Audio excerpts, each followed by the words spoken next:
It's funny when you are out for a couple of months how things change fast in the NBA. But on the biggest story of the offseason, we kind of seem to be in the same place we were when I left. On June 30th, while I was out, our own Adrian Wojnarowski reported that Kevin Durant had requested a trade. On August 10th, now that I'm back, he's still a Brooklyn Net. You don't say. But a lot has happened behind the scenes since then.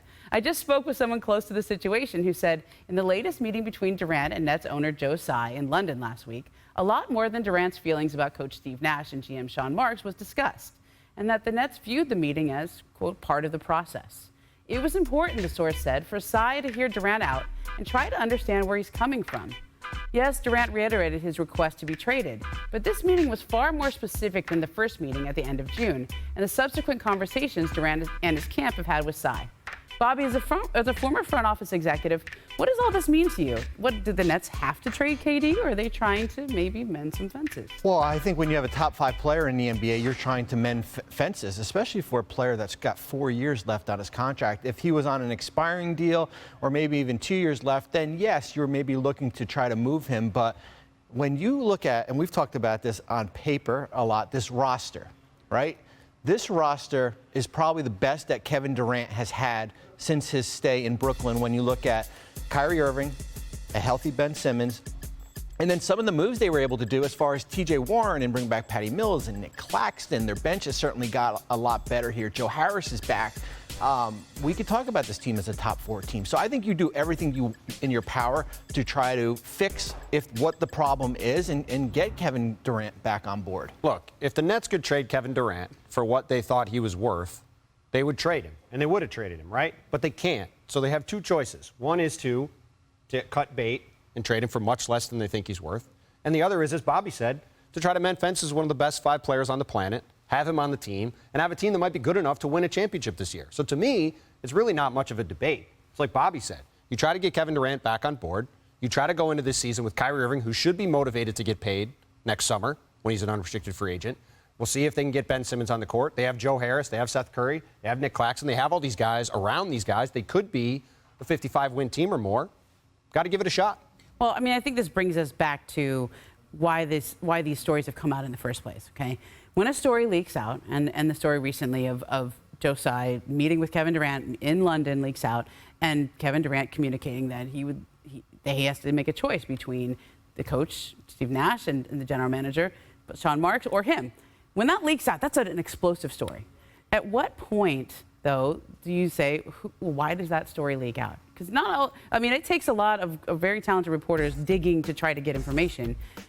That's the information that comes out. Why does this story come out? Well, it shouldn't have come out because it doesn't help Kevin Durant in this situation. I think it actually probably hurts him. I think it hurts his image as far as a player now asking not only the coach, but certainly your general manager to be let go here. And I think if a year from now, Kevin Durant will look back on the situation and wish he had a do-over. Not to the fact that he asked to be traded. Hey, every player has a right to be traded, but how he has handled this situation as far as what has transpired the last couple days here. And the trade for Durant from his perspective, like, this doesn't force the issue.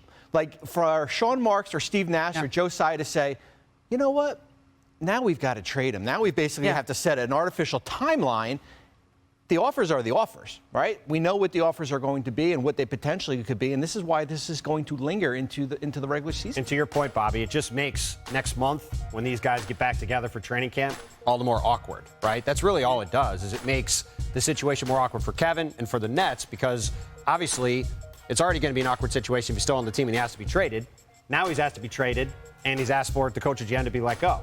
And they're all going to be there together at the start of training camp. So isn't that kind of the point, though, to make it awkward? I mean, you could argue that if from that standpoint, it could potentially move things along. But as Bobby said, there's no reason for it to move along because the offers aren't going to change. And if anything, this is only going to give teams less incentive to increase their offers. And the Nets have shown over the past 6 weeks they don't like what they have. And I think how this can work is for the team meeting, first night of team meeting, for Kevin Durant to get up and say, hey, as long as I'm a part of this Brooklyn team, I'm going to try to win as many games as possible. I'm going to try to help Seth Curry get that next contract. I'm going to help T.J. Warren kind of, rehabilitate, from that injury here. And Help Kyrie get his and when next I'm not here, then I'm not part of the team. But as long as I am here, I am going to help this team. And because who knows, we could be talking a year from now that Kevin Durant is still on this Brooklyn Nets roster. He's under contract for 4 more years. And we've said it all along that they are waiting for the perfect trade package to come along. It hasn't come along, and it might not come along for a long time here. Well, and the other thing, and we've talked about this too, Ramona. This situation reminded me for a long time what happened with Kobe Bryant with the Lakers a long time ago, right? Go back 15 years. Kobe wanted out. There were all these talks with the Bulls. It was all public because he had a no trade clause. They were debating offers back and forth for months, right? It was a huge thing. And ultimately, Kobe stayed on the Lakers. They got to the finals that season. They won the next 2 championships. Like, I'm not guaranteeing that Kevin Durant's going to be the rest of his contract or that the Nets are going to win championships, but it would not be the first time that we've seen a situation go like this and then turn around again. That is possible. Thanks for watching ESPN on YouTube. For live streaming, sports, and premium content, subscribe to ESPN+.